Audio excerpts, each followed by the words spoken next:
working on this 2017 Dodge Ram Laramie Longhorn. This is a beautiful truck, but it wouldn't start. The owner told me when you would get in and press the button, it would click one time and not start, and gave me quite a bit of trouble. I actually took the starter out, bench tested the starter, it tested good.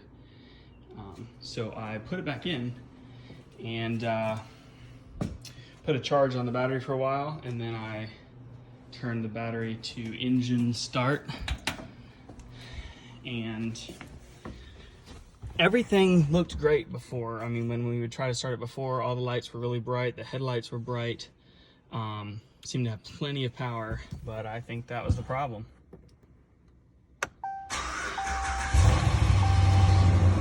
So we need a new battery. Even though the battery tested good, did not have enough juice to crank this sucker up. But should be good now.